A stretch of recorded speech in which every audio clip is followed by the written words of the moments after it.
Welcome to the Drum Social Podcast with Alex Morse and Ben Bell.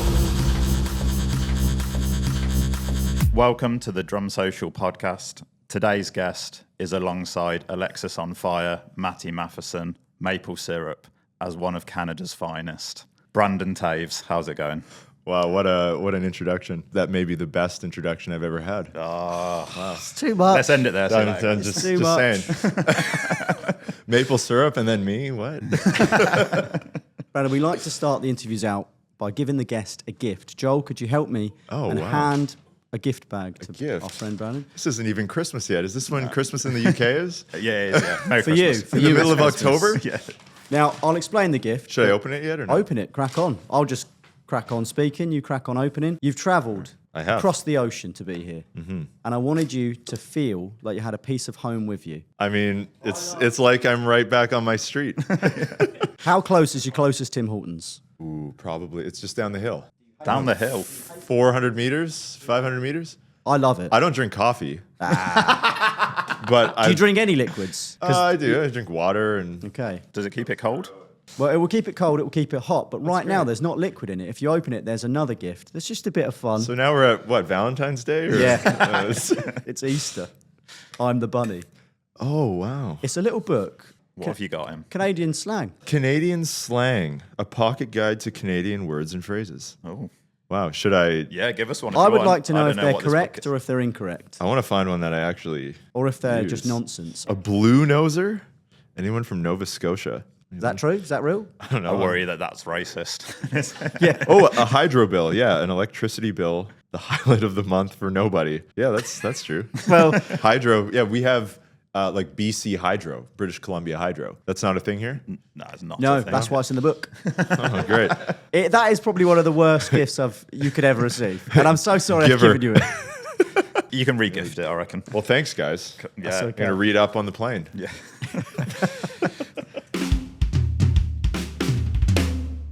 Right, we Right. wanted to take things back to the start. How did you get into drums? Because obviously everyone knows you as just, you're the face of YouTube, but how did you get into drums in the first place? Into drums, yeah. I started out playing piano, and my parents made me play piano. I hated it. I don't think I was horrible at it. I had to practice, and when I got to third grade, so maybe 8 years old or 9 years old, something like that, they gave me the option to pick another instrument that I actually wanted to play. So on the way to school, my dad was super into like 80s rock, Van Halen, Bon Jovi, U2, Def Leppard, all that kind of stuff. I was always just fascinated by the sound of the drums. I didn't know what drumming looked like necessarily, or I wasn't watching videos of drummers. I was just listening to these songs in the car. Like, man, like that sounds like the best instrument to play. And there's just no piano on that song. No as piano, well. there's nothing. No like minuet in G or whatever it is. Later on, I was glad I actually learned piano. So thanks, Mom and Dad, for that. But yeah, I got a drum kit when I was in third grade for my birthday. Start of grade 4, I guess 9 years old, I started taking lessons. That was a criteria. I could pick an instrument, but I had to take lessons. So I grew up playing in school bands, concert band, jazz band, grew up playing in church. Once I got into high school, I was doing musicals locally. So you already had all the genres. yeah, locked that's in. where it kind of Locked in. started. I was playing musicals, so like The Addams Family, Singing in the Rain. I was in a deathcore band with some friends. Talking about I loved Rush and like Protest the Hero, like prog bands. I hated jazz band, but it was like the most interesting outlet for playing drums. And John Coltrane t-shirt. John Yeah. Coltrane and Miles Davis, man, like legends. Hate jazz. Well, now I love it. But back then, it was actually Snarky Puppy who like shifted my view of jazz music, where I thought jazz music was just swing. Yeah. And I found Snarky Puppy. I'm like, who's this guy, Larnell Lewis? And met him through Jared and his second trip to Drumeo. Oh yeah, another Canadian beast. Oh, Yeah. exactly. Yeah, went to university, studied jazz and other kinds of music, but that's kind of where it started. So I didn't like gig a lot as a kid, but I did a little bit. I played as much as I could in the small town I grew up in, and eventually, moved away to go to school to where there was more music. How did it feel then going like, I suppose like upper level where I don't know what your hometown is like, but if you were just like by default, I'm the best drummer here. How did it then feel stepping up a gear and being like, oh, wow, everyone's good? Yeah, great question. Okay. I remember. Well done. Yeah, you guys are just crushing it. Come on, stop it. I am in the jersey. Yeah. I remember going to, I went to post-secondary in Edmonton, Alberta, in the prairies. Sounds great. The land of no mountains. I remember walking in on the first day, and everyone who goes to a music school, they're all the best drummer in their high school. Yeah. And so you're riding that, coming out of grade 12, and you're like, man, I'm just going to go kick ass in this new city and whatever. And I remember showing up on the first day. I walked to the bottom floor. We had all these practice rooms called Wengers. Wengers. It's like this brand of soundproof practice boxes, basically. And each one had a drum kit in it. And I remember going to the bottom floor, and there was kind of like a U-shaped hallway full of these practice rooms. And I start walking up, like, wow, that guy's really good. Wow, that guy's even better. Wow, I can't play that. And I get to the end of the U, I'm like the worst drummer here. Walk straight back out the building. Yeah, exactly. I'm like, Back I'm to the going piano. home. So that first day was like pretty humbling, knowing that, wow, everyone here can play all this stuff. Little did I know they're all second, third, fourth year students. I'm a freshman, basically. Yeah. And then on, I think it was the third or fourth day of being there, they had placement auditions. So every musician in the program goes and does the same audition, no matter what year you're in. So I went there, and then they post the rankings like Drumline on the door. And maybe they do this in other countries and schools and whatever. But this was the first time I had experienced this. I've never witnessed I've this. only seen it in Drumline. It's in the films, isn't it? Yeah. Where everyone crowds to the bit of paper. Yeah, maybe in like America it's more of a thing. But I remember going to the drum lab door where the results were posted, and there's everyone's name and ranked from 1 to 50. Oh my! And of course, God. all the first year students are at number 40 to 50 or whatever, because we haven't learned anything yet. And I think I was like number 46. Oh, I'd take something. that piece of paper down. Yeah, right? Forget it. Just like right at the bottom. And so at that moment, you're like, okay, either I can get to work and one day I'm going to be at number 5 or number 15, higher than I am right now. Yeah. Or I can just sulk in this and just go home and give up. And yeah, fast forward, it's by the time I got to fourth year, that was a motivator for me. And I had the choice to pick what band I wanted to be in. But it's because of using that as motivation to actually want to be better and strive to be like those people who were kind of paving the way for you. Yeah, it's great though, because those are the moments where it's like sink or swim, and you're like, I'm thriving here. Yeah, there needs to be, and I'm sure every musician has their moment like that. My first one was my first lesson with Jared, the founder of Drumeo. I walked into the practice room, and he got me to play like 3 or 4 different things. He was pretty much just testing where I was at skill-wise, and played a song I had never heard, and he's like, man, like, why did you play the tom in like bar 4 of the second chorus?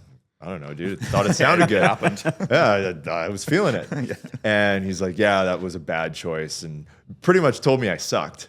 And I walked out of that lesson. I'm like, man, who is this guy? I'm the best drummer in my high school. He seemed so nice when I met him just then. He's a gem. He's a super nice guy. But that was like the first moment where I'm like, wow, someone actually told me I'm not that great. And then again, going to post-secondary, no one was telling me that, but I'm witnessing that firsthand in myself. Like, wow, I am not good. And coming to terms with that and using that to want to be better. But I think every musician has to have those moments where you need to be humbled, and you need to actually figure out how to use that as a reason to practice and want to get better. Is there a list at Drumeo now, but it's just Jared? It's just Jared ranking his employees. I was on my phone one day, and then this beautiful face popped up, your face. How did you join Drumeo? I'll try to do the somewhat abridged version of this, but basically, I was with my first drum teacher for like 8 or 9 years. It was great. He taught me everything I know. And when I decided I wanted to go to post-secondary, I'm like, man, I need not that my teacher is bad. Like, I still see my first teacher and love that guy. But I'm like, I need a new set of eyes on my playing to pick out like some weaknesses and stuff. Like, we all get, you do the same thing too much, you start to lose sight of like your own weaknesses. Yeah. And same with teaching. Like if you teach the same kid for 20 years, you're probably going to get a little bit jaded and start to overlook some things. So I decided I needed a new teacher, and I tried out a few people. None of them really worked out. And then through friends of friends and family, there were some connections to Jared. And this was 2013. So Drumeo, as under that name, had been around since 2012. So this is a year later. And he said, he made this Facebook post saying he wanted to start taking on 4 private students, which he told me he just wanted to keep his private teaching chops up. And I think later on, maybe 10 years later, he told me he actually just wanted some cash. So it was the early days of Drumeo, right? It was a different time. So anyways, I reached out on Facebook. We set up a first lesson at the local music store, Long and McQuaid. We went there. We had that first lesson, which I talked about. And yeah, it's tough walking away from that. But I'm like, there's something good here that could happen. So kept doing lessons for a whole year. He taught me, like, I didn't know much about rudiments. My technique was awful. He taught me a ton of different styles. I had to show up every week and he'd say, you have to plan a solo in the style of Buddy Rich. Okay, so I've never really listened to Buddy Rich, so I'm going to go check out his music. What are some of the licks that he uses, the patterns he uses, work that into a solo. And then a lot of the early Drumeo products that we put out, the lesson packs, he would use me as a guinea pig to test those products out to see if they were worth selling and to see if they actually solved the problem for the students. So we did a lot of that. Independence Made Easy was one of the first ones. He basically kept developing it until I couldn't do it. You're like, this and isn't it's like, easy. that's the end of the course. So when you cry, we'll stop. Exactly. So yeah, that was kind of like the lessons. We moved from the music store to Drumeo. The kit was better. Jared didn't have to drive there. We just went to the studio and took lessons. And then we started doing our first VIP weeks. So students from the platform, they would have access to these VIP weeks. They would pay to come out to the studio for a week. We would do like live coaching and lessons and stuff like that. They'd get to record in the studio.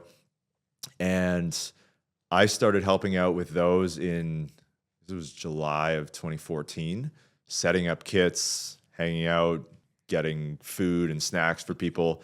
I kind of did odd jobs around the office, installing toilet seats, vacuuming, You needed a clipboard. I needed a clipboard, man. Yeah. Peeling tape off the carpet, like all the classic, like you hear about those people who work in like New York studios and they start as the janitor and then all of a sudden they're the main recording engineer. It was literally like that kind of story, just grunt work. And yeah, so did that for a little bit. I was still in high school. I started doing some shipping. We would make DVDs and workbooks, and that was kind of the basis of the business, was selling these physical items. So we'd ship those out, moved into some customer support, which was awesome because you actually got to talk to the students. So it was like exhausting at the time. Like people wanted free drum kits and they're like, I need help with this. And my payment method isn't working. But over like years of doing that, you're like, wow, these are actually the people who are learning from us. These are the real experiences and struggles they're facing. So it gave a good perspective as like, not everyone is paying to have lessons with drummers like Jared or whatever. Not everyone wants a career in music. They may just want to play drums in their basement, and that's totally cool. Yeah. And those drummers are struggling with this.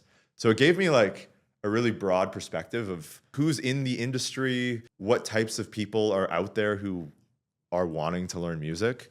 Fast forward a few years, right before I went to university, Jared let me do my first YouTube videos. Oh, how was that?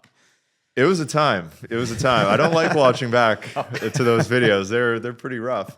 Yeah, it was August of 2015. I did 3 YouTube videos. One was called How to Make Your Boring Drum Beats Sound Awesome. Lovely title. I'd click on it. Yeah. I think it was 3 or 5 rudimentary song enders. And one was how to incorporate your bass drum into your drum fills. Nice. That's probably my favorite of those first 3. There's still some stuff in there that holds up. But that shoot, I don't know if you want to go into this. Yeah, big time. Back then, we didn't use teleprompters, or we didn't have the setup we have now, where you can script out a video or have bullet points on the screen and all that. So I scripted out or outlined my lessons, and Jared approved them or whatever. He's like, yeah, this is cool for YouTube. And you could have your laptop beside you, but you need to be talking to the camera, like straight down the barrel, which is super weird if you've never talked to a camera before. It's a wild experience. So you can't be like looking at your laptop. Okay, deliver the lines. So I would to and from the studio every day doing customer support and interning. I would just practice my script and I would memorize it. I wanted to show up and not waste anyone's time because time is money and people don't want to wait on you. I hate when people like wait on me for things. Yeah. So I wanted to be prepared, but I watch back to those videos now and it's exactly how you expect. The script was memorized word for word and it comes across like that. It's pretty rough. The fear though, because obviously there's the drumming to panic about, but you're like, I have to deliver a TED talk at the same time. Oh, I know. Yeah, like, the talking was the hardest part. And then also the playing, like I think Larnell had been on 3 times. Antonio Sanchez had been on once. Like my heroes are already on this channel. It's like, who am I to be on this thing? Like, I don't know anything, man. So yeah, there's definitely some dynamics there going to like post-secondary. And it's like, oh, this guy's been on Drumeo. And like, well, that's like my teacher. He owns that thing. So that was still like a cool experience doing that. And then while I was in university, actually before I left, I'm like, Jared, I want to work here when I'm done. 4 years from now, I'm going to come back and I want to work here. He's like, well, you know how often things change around here. oh, Jared. Like, oh man, what am I going to do with that? It's like J.K. Simmons in Whiplash. I'm going to like bet my career on. You've like already made the business cards. You're like, oh, no. Yeah, I've been around for like a few years at this point and like, I want to come back. So I went off and I texted him in like December. I'm like, hey man, can I come back and do anything? Clean the studios or whatever. He's like, actually, we need some help with transcribing. Okay. So I learned how to transcribe and he was like, you're too slow. You're too slow.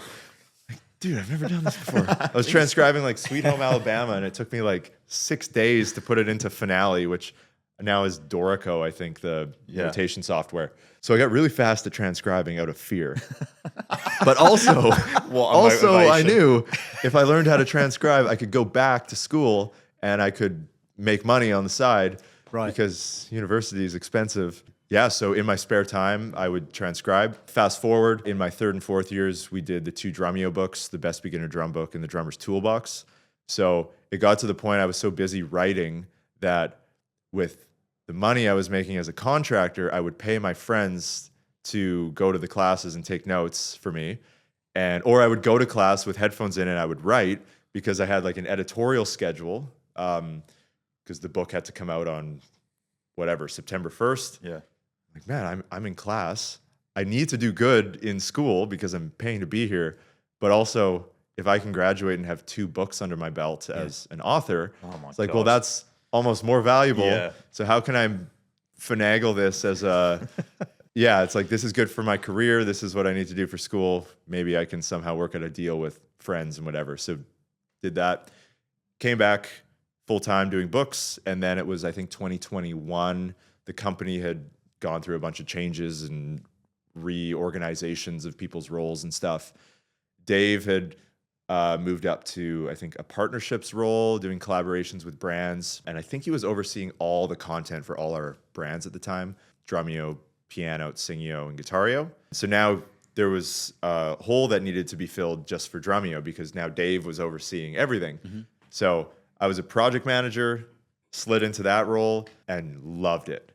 I remember I was in my 3rd year, the first book was done, and I remember right before I went into my 4th year, I went out for lunch with Jared, Dave, and Jared's brother, who's the CEO now, James Falk. And I'm like, I want to come back next year. I want to work full-time. And my 3 things I wanted were I wanted to run a team, I wanted to be on camera and play drums, and I wanted to work with all the famous drummers who come in. Those are like my 3 dreams. They're like, yeah, we don't have anything like that. So you could be an events manager. So like plan like VIP camps and just like in-person events. Yeah. Or there's a product director role doing books, which I had now had some experience doing. So I took that, but in hopes that one day there would be an opening. And yeah, 2021 or so, there was that opening. And pretty much the rest is history. It's been YouTube and content and education and filming since then, and just learning the ropes. Your work ethic is The insane. work ethic is mad. Did you get to sleep at all during this time? There was a lot of late Paying nights. friends to but- sleep for me. To Yeah, sleep. exactly. I don't know. It's like when it's music and it's actually what you want to do. Disclaimer, I do not recommend staying up that long and not sleeping. It's not good for you. Get your sleep and eat healthy. But yeah, all of those things kind of led to where it is now. Like sitting on the couch in the control room when I'm 16, watching Dave and Jared produce Tony Royster, or Jared would let me come to dinner with Larnell when I'm 17, and like getting to pick their brains. Like I do really owe it all to them for kind of bringing me along for the ride, because there's no rule book for this stuff. It's Jared and Dave almost wrote the playbook for a lot of the online drum education stuff. Obviously there's other people who were doing it at that time, but yeah, they're like two of the pioneers of it. So you pick up what you can. Can we get into some specific Drumeo content? Absolutely. Can we talk about the Phil Collins documentary? We can. What did that feel like to sit in a room with him, to meet his son, Nick? That story, I think, is like what a perfect example of a guy who left everything on the stage. I think he even says in the documentary, like, that's it. There's nothing else to say. Like, he left it on the kit, all the songs he wrote, the music he played, like to the point where he actually physically couldn't do it anymore. And what a story of like perseverance and like determination to do it. The dude played like Live Aid on 2 continents in the same day or something. I think that's right. That was before my time. They deploy the Concorde for this. Yeah. Insane. Yeah. That all started, Nick and I connected just on Instagram because he was posting videos and stuff in So casual. 2021. And I'm like, man, I love this guy's drumming. He's out with Genesis. This is insane. I love Genesis. Phil was like one of my early drum heroes. Mainly the 80s stuff, actually, like Home by the Sea and whatever. And Todd Sucherman, when he came out, he's like, dude, you got to listen to Selling England by the Pound. And I listened to that. I'm like, dude, this is next level. And from there, it was just, the rabbit hole continued. So that project, we first talked in January of 2022. And we're like, we wanted to have Nick out anyways. But we're like, we should float something by and just see if Phil would want to do something. Highly unlikely, but worth a shot, right? So he was like, yeah, sure. I'll run it by my dad. And he got back like 3 or 4 days later. And he's like, yeah, my dad's interested. What is that like, receiving that message? Okay. He's like, yeah, like he wants to see the song list and all that of what we'll talk about. And okay, so Nick and I just went full like Genesis nerd mode and solo material mode. And we both came up with separate lists. And we put them together and we're like, I think this is the one. We pitched that.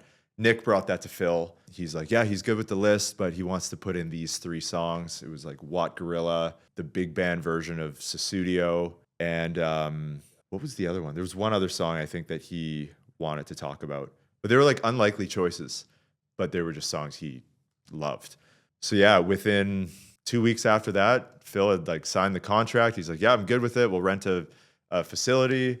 We did that, and then I went deep in like 9 months of Genesis, Phil Collins research. Read every possible book, and like my goal going into that, because we never got to talk to Phil before we showed up, which that's always like the most nerve-wracking, because usually on a Zoom call you can like get a feel for how they are, what they're interested in, are they nervous, are they excited? All those things determine like how we produce the content and whatever. But it's like Phil was just going to show up. And we were going to start. Oh my God. So yeah, there was definitely nerves, like so much prep work to then just be right in it. So basically we flew out to Switzerland with Nick. First day, interviewed him. Second day, we set up the kit, and Phil showed up on the 3rd and 4th days. So they show up it was a chateau from like the 1800s, which we don't have out in Canada. Like, this is crazy. Shows up in the courtyard, gates close. Phil comes out. Holy, it's Phil Collins. It's crazy. And I guess he was listening to a bunch of the songs in the car on the way over. He was like kind of nervous. Oh, that's so sweet. Because, so he was listening to Los Endos, because he hadn't listened to the studio version in, I don't know, 30 years or something. And he was listening to the musical box in the car. And he gets out of the car and he like launches right into like how they wrote the musical box. It's like this 30-minute story, and we're like not even rolling yet. I'm like, man, quick, mic on. This is like, he's never talked about this. This is insane. And he's going up the elevator, and the elevator like got stuck. Oh my God. I'm like, man, Phil Collins is stuck in the elevator. Oh, this is not good. What a sentence. Yeah, it got sorted pretty quick. But it was like an old chateau. Like, I don't know the last time that elevator was used. And funny, we rented that place, and the owner or the manager of it, she didn't believe that Phil was actually showing up. She's like, oh, whatever. Like, you rented the place, but like, he's not showing up. Yeah. We're like, no, like he is showing up. And when Phil arrived, she's like, oh my goodness, it's Phil. So like her family comes in. And, like, they were super respectful and they were great. But it was like, oh wow, it's real. So anyways, they sit down and we went through like 30 or 40 songs. He told all the stories and had lunch together. And yeah, it was just like, Phil loves watching football in your country. Yeah, come on. Soccer.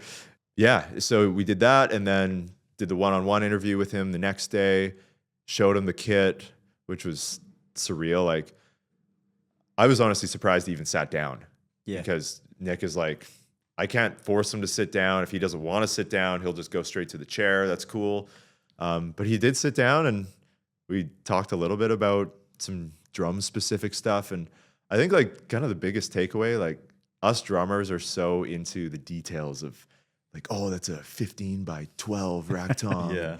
That's a whatever brand of hardware. And it's just a drummer thing. And maybe Phil was like that back in the day. Maybe he cared more about that. But for him, it was just, it's the tools I use to get the sound and the music I wanted to make. And it was kind of like refreshing. I love gear and the videos we do at Drumeo and stuff. Like, I love building those tribute kits and getting them as close as possible. And I want to know about like, why did you play a 15-inch tom, Phil? Like, that's weird. Yeah. He's just like, it's just Tarzan. He's like, I don't know, man. It's just... He's like, come on. Yeah, no words can dry a mother's tears. I don't want to tell you. Yeah. So yeah, at the end of the day, like we filmed that in 2022. Obviously, it took a long time to get that out for a variety of reasons. But yeah, Phil watched it at the end, and I think the only comment or only change he wanted to make was there was a photo of Amit Ertegun, I believe is his name, the songwriter, producer. Apologize if I totally butchered that name. But yeah, he's like, we should use... I think it was a younger photo of him. That was it. Everything else he was cool with. I never thought that would happen. And one of the coolest, most rewarding pieces we've ever done. A lot of people hated me for that at the office. They're like, this is costing a lot of money. This is taking a long time. We're changing this a lot. Either release it or move on. It was amazing content. And it's content that goes beyond the drumming industry. Like, my dad is not a drummer. Yeah. But he's a Phil Collins fan. And he wanted to watch it. And the same for all Drumeo content. A lot of my friends, they don't play drums, but they will just, have you watched this yet? And they'll just send me Drumeo content because it's so good. Mm-hmm. You mentioned earlier 9 months of research for Phil Collins. We don't see the 9 months of research. Yeah. But are you that methodical with every single thing that you do? You got any tips for me? Because I don't do any research. I will say it's not just me anymore. So there's a lot of people that help with vetting things. And like now, like when we started the Genius of series, that was a passion project for me. So good. And I only started doing that because it was like, okay, Jared and Dave are established on the Drumeo channel. They have their thing. People know and love them for exactly what they do. Yeah. How the heck am I going to come in and be someone different who has their own stamp? And I'm like, well, I'm coming fresh out of university. I love doing research and like finding the things that most people, not necessarily the things that they can't find out, but the things that they won't put the time and effort into finding out. So everything we're finding, like, sure, sometimes we're interviewing drummers and there's firsthand stories that you're not going to find anywhere. But a lot of the stuff on the internet and whatever, where you're researching, it's just a matter of how deep do you want to go. So a project like Phil Collins, I knew the weight of that It's like, wow, Phil's never done an on-camera drum-focused interview. And somehow it's Drumeo that's doing it. And somehow I'm in the seat to be asking the questions. So my goal was if there was any song or any part of a song that Phil would reference, I would know what it was. Because I don't want to look stupid, but also for the sake of every drummer in the world who wants to be sitting in this chair, I owe them the due diligence to actually have put in the time. So I felt the weight of that one. So not every video gets that amount. No, yeah. Because we're churning out like even the Genius of series. It's such a good series, by Thank the way. you. To pull the handbrake on that, I don't know how you go from being like, I'll be Jeff Beccaro one video, then I'll be Alvin Jones. I'm only a man. I don't know how I do my it. best. You're like 1,000 men. One man army. 7 out of 10, you know, as long as it's On my list of 50, you're number one. Thank you, man. But I like to have one of those a month come out and do like a supporting lesson that goes on the Musora platform to like teach the song. The YouTube one is more the entertainment. Yeah. So yeah, I like to churn them out pretty quick. So you need people to help with that. I'll often start with like, if we're doing a video on, we just did one on Ace of Spades, Motorhead. Banger. Phil Taylor, Filthy Animal Taylor, a unrecognized drummer for what he did in that scene. So I'll usually start with, here's just a list of things that I want to see in here. I want to talk about bass drum doubles. I want to talk about the fill in the interlude. I want to talk about this. I'll list them out. That'll go to a script writer. They'll start piecing it together. I'll like be involved and have my hands in it, but they'll like do the majority of the draft. And then, yeah, I'll kind of go through and refine it, make sure it's ready for like my voice on camera, because I don't want to sound like a script reader. But yeah, there's a lot of drummers involved in all that. The writers, the presenters, the audio engineers, the video editors, all of them play drums. That is amazing. My hope is that you can watch the content and you can see that it's like made by drummers for drummers, and also people who may hopefully start playing drums in the future. It's like, we want to make drums like the coolest thing in the world. And hopefully that's how it comes across. I mean, you're massively doing it. That is what you're doing. Thank you, guys. But when you speak about doing the research, is sometimes you just, what happens. Like Totally. you being at Chad Smith's house. Yes. Can you prepare for that? No. you can't. But yeah, how was that as an experience? Chad's house. That was, this was like the beginning of, what do we call it, Roman? Chadio? Uncle Chad on Drumeo. Everyone's favorite uncle, right? Chad had come out. The Chili Peppers played Vancouver in March of 2023. I'm a dates guy. You can probably tell. You know, I'm nodding like I was there. Yeah, big time. 2023, played Vancouver, hung out, came out the next day. We filmed like 30 videos in 8 hours. The dude just crushed songs. Like, by the way, plays it once. Yeah. There's still stuff from that first visit that's not out yet. Oh my God. It's insane. I love the ones where it's just like, it's just some emo shit, and then plays it. But then as an ex-emo, you're like, don't do it, Chad. Yeah, come on. So yeah, we did that shoot. And then as he was leaving, he's like, man, I'm playing Vegas in 2 days. Like, you guys want to come hang out? Oh. Like, well, you can't not go to Vegas when Chad Smith invites you. So also another mental sentence. Yeah, just on the slot. We're all just sitting there. There was a group of 4 of us. Dylan Waitman, our head of media and content, Roman, our social media manager, and one of our other marketers. We're all Chili Peppers fans. We're like, we have to go. Yeah. This is now a Drumeo retreat. So a business trip. Exactly. So we went to Vegas, hung out, saw the show. It was hilarious. He's like playing Californication, and he sees the 4 of us there, and he's just goofing off. And we had this running joke about the gong from when he was there, and he's mid Californication, and he keeps like looking back, like, should I play it? We're like, you should play it. Middle of the song, totally uncalled for, grabs the mallet and just hammers the gong, turns to us, like points at us, starts laughing. I'm like, this is insane.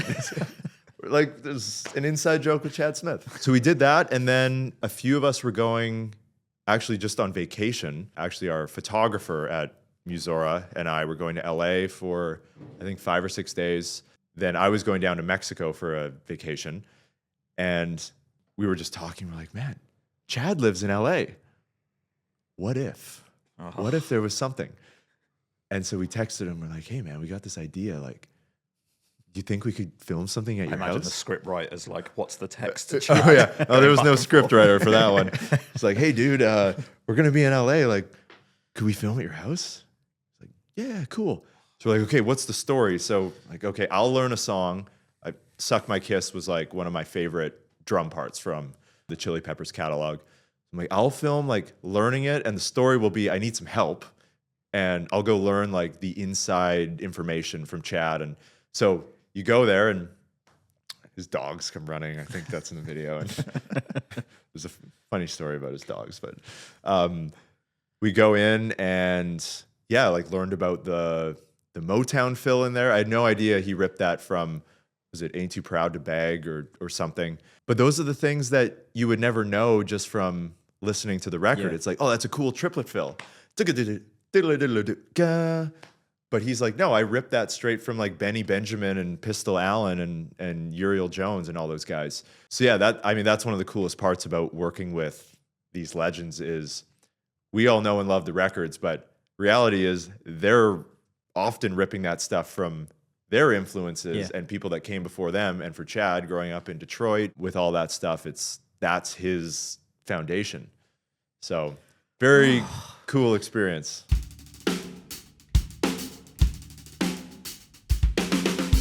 You play all these different kits in all these different setups, but who are you? What's your kit? Where does your heart lie? You're like Goldilocks. You've been in all the beds. You've eaten all the porridge. These analogies are just unhinged. Yeah. I'm Goldilocks and I'm like maple syrup. Yeah. But better? Is that what you said? Yeah. Oh, you are better. Yeah, wow. Top of This that 50 is list. Unbelievable. Yeah. Gretsch. Yeah. No, you have a good point. I ask myself that often, what is my setup? Because I rarely get to play my own setup. I love playing a 4-piece. So I grew up playing like 3 up, 2 down, prog kit, 15 cymbals. Every Canadian had the Neil Peart phase where we wanted everything. It's The professor. It's like a rite of passage. So that's what I grew up with. When I went to university, all they had was like Gretsch Catalina clubs, 20, 12, 14, and a 5.5 snare. And that's what we got used to playing. And I'm like, wow, like you can actually be so creative on a 4-piece. And since then, that's become my home base. So I love 1 up, 1 down, kick snare. And funny enough, for most of the videos that we filmed, I learn everything on that, which probably isn't the most productive. That's insane. Because trying to play, say what you want, Enter Sandman. Yeah. Yes, it's a relatively easy song, but playing it note for note on the 4 up, 1 down kit is weird. So it's not a matter of like, wow, this is really difficult. It's the orchestration is just strange. So it's really helpful to be able to play on that setup. Sometimes I'll do that if it's like a really difficult thing, like a Danny Carey thing with the centered hi-hat. I need to work that out ahead of time because your motions are entirely different. I don't even know how you work out his parts. I'm just head in hands. Like, Are you sight reading when you're doing them? For those videos, I do. For the most part, I'm reading everything, which I see the criticisms and all that kind of stuff, and it really depends on like what we're trying to go for. So I know in me, if I'm playing music, I don't want to. If I don't have to have a chart, I'm not having a chart. I'm going to be listening to the band and all that kind of stuff. The point of those videos is to get inside the mind of those players. And unfortunately, for some of them, you're not going to memorize it. It's impossible. There's 5 left foot hi-hat placements in these random bars. You can't memorize that. yeah, that's so classic internet though, isn't it? With the comments. Totally. And you're like, you want to reply like, you just do it then. Totally. You have to be like, cheers, mate. yeah. So the point of those videos is I'll usually have it on a screen and I'll sight read that. I think that's having more worked mental on it. to me. That's more impressive. It's a little bit more difficult than like, oh, I'll do this like 90%, get the idea, but I really do want to get it like as close as possible. So yeah, we'll build the kits. Some of them we'll set up ahead of time if I really need to. But yeah, every month I'm trying to do a new one. So some of that is like self-inflicted. Like I want to do a new one every single month, which keeps my chops up because I want to still keep my chops up with all these different styles. And I don't get to play live like very often. So I like these outlets to be able to. I'm doing Elvin Jones, A Love Supreme in September. I'm doing Motorhead in October. I'm doing Walking on the Moon, Stuart Copeland next month. And just like bouncing between these things to just try to stay versatile, but also have these touch points to connect with people who are interested in all these different kinds of music. Yeah. I don't just want to be the metal guy or the jazz guy. I like all of it. You're just the guy. Well, There you go. Your Mystique from the X-Men. Oh, yes. So anyways, to your point of to kits, I've never actually watched X-Men. I haven't watched X-Men either. Okay. Blue, I'm blue. Drumeo is blue. Yeah, I love my Gretsch drums. My broadcaster kit is like 25 shells. So I can build any kit for those videos out of the same bank. Oh, this like puzzle piece that you've got. Yeah, it's pretty cool. They've like chopped stuff down, so I've got like a bunch of custom sizes for like 15-inch toms and shallow 16s and Your Optimus Prime as well. yeah. I think my go-to setup, if any of you watched the President video I just did, Right, yeah. Yeah, Fearless. the Fearless, here's for the first time. Right now, like that's where I'm at for like my comfort setup, which is pretty similar to what I'm doing at the UK drum show. I love the concert tom, which is the ode to Phil Collins and Taylor Hawkins. I've got like an 8 or a 10-inch concert tom, 12, 14, 16. I love my 20-inch kick, but the 22 is what I'm on right now. I love my titanium snare, Dinette, 6.5. Just all the gear. Yeah, that's one of my favorites. I'm obsessed with Istanbul Agop cymbals. I have way too many of them, and I just pull out like random ones for different sessions. And every time I go to pull them out of the bin, I'm just like, oh, I'm so stoked to play this ride because I haven't played it in 6 months. So yeah, I'm really fortunate and like thankful to work with some of these companies that it's like I get to try out a lot of stuff, and it's like super inspiring. And then of course when drummers come to Drumeo, it's like I want to try their Peisties and Zildjians and whatever. But yeah, that President video that setup is like where I'm at right now with the stack, like the swish kind of china with rivets, and yeah. You smashed it, by the way, the President. Thank you. I dig that. How band. did it feel being in the firing line? Oh, it was great. Yeah, it's fun. Any fear? A little bit, because it's the unknown, and Yeah. the song that we landed on, luckily I knew some of the first ones they gave me. The Weckl tune, I obviously knew that would have been a doozy. Yeah, fair enough. But yeah, it's fun. I think I've like since the Mike Portnoy thing where he gave me that Midnight Messiah song. Since then, like I'm pretty cool with most of those challenges because that one was terrifying. This was in response to you giving him Nima, Yes, that was the follow-up. where Him he like, giving has to me go to the bathroom and call his son. Yeah, exactly.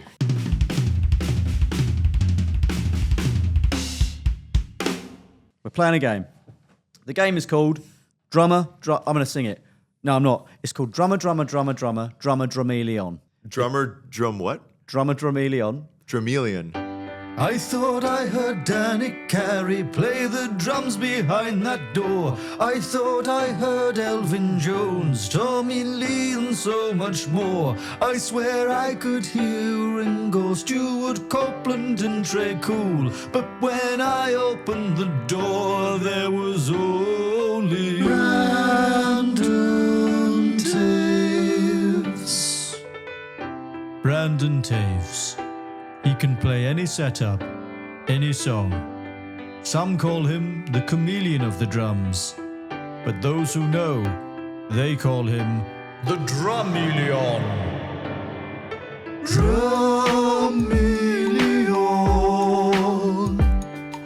Brandon, you are one in a million. Drumelion. Welcome to the Genius of Brandon Toews. That's awfully high for me. Apologies. As a reference to the song, come a Yes, chameleon. Because I think we've covered it quite frankly already. You are like a chameleon of the drums. You're shifting, you're changing, you're moving, you're fitting into all these different spaces. Be water, my friend, Bruce Lee. There's a Kendrick Scott Oracle song called Be Water that uses that. You should go check it out. Thank you very much. Everything. Thank you very much. One of my favorite drummers. I'm going to need Joel's help. But essentially what I've done is I've put your face into different TV and film. Oh, no. What is happening Oh, here? no. We're going to reveal the images to you and Alex at the same time. And I need you to buzz in. If you think you know the answer, you'll get the point. I'm guessing the film or the show? I think you'll get it once we turn the Okay. first image over. Okay. So if you're both ready, if you're looking at Joel, and then buzz in by, I think just say Drumeo. That's fun, isn't it? Drumeo is the That's buzz. your buzzing. Okay. All right. Turn the image, Joel. Drumeo. Braveheart? It is. How do you know? It is Braveheart. That is terrifying. So for the listener, I've Holy. photoshopped Brandon's face into Braveheart, the movie. Wow, what a great movie.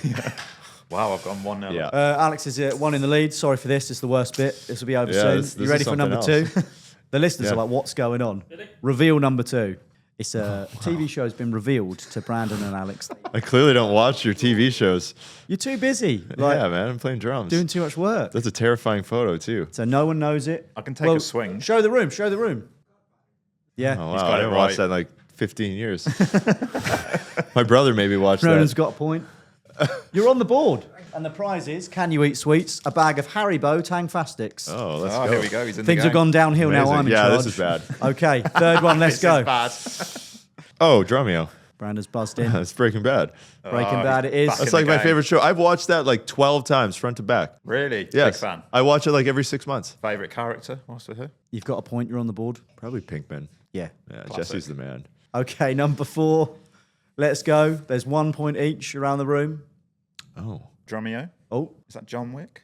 Alex, it's John Wick. How do you know never these watched things? John Wick. It's I 2-1-1. don't watch films much, and I get a lot of abuse for this. Okay, Are you okay. also in this boat? I don't know, like 50-50. Yeah, I I'm try more of to a- like keep up with some new You've stuff. but- described your life since very early education up till now. Yeah. And at no point would I have assumed you had any time to watch TV or films. I do binge the Netflix. Very early on, I regretted this game in this interview. I was like, that's Yeah. coming up later. Well, maybe there's a redemption round here. Let's Okay. see. Let's see. So it's 2-1-1. no, oh no. Alex is in the lead. This is the last one. My favourite by far. Oh Okay. no. Let's get it on the turn. Oh wow, that's terrifying. What is that? What is So that? an image has been revealed to the players, and We'll put them all on the Instagram at people some are point. creasing. Now, That looks disgusting. it does look Can I get a disgusting, closer little look on that? if you'd like to. What do you think? Seen it? Great movie. What the fuck is that? I don't know. Anyone want to buzz in? No. Yeah. Oh, he's Oh. There's a the Men in draw. Black apparently. I There's a watched that draw. like That one I weirdly felt just wrong about doing. yeah. But That's I'd rather not see that. yeah. Well, En- ended as a draw. You can have it's the a draw. sweets. So you both win a bag of Tang Fastics. Amazing. Well done. We got through it. Right. It's okay. over now. Thank goodness. You're like one of the most professional men I've ever met, and I was like, "I'm gonna have to do this game to him." If you want that cup, we'll cut it. We have a Drum Social playlist on Spotify. Mm-hmm. We ask each guest to pick 3 songs to go into it. It can be whatever you want. Unlike the game, you're in control here. Feel free to do whatever you want. Just off like the current page of my Apple Music. Yeah, Stuff whatever you I'm want. listening Whatever to. you'd like. Deftones, Ectasis, off the new record. Fair play. Excellent track. Abe Cunningham on drums. What a beast. I'm a huge Sleep Token fan. And you've met 2, which is mental. Yes. Can't believe you made How content was- with 2. It's How incredible. was that?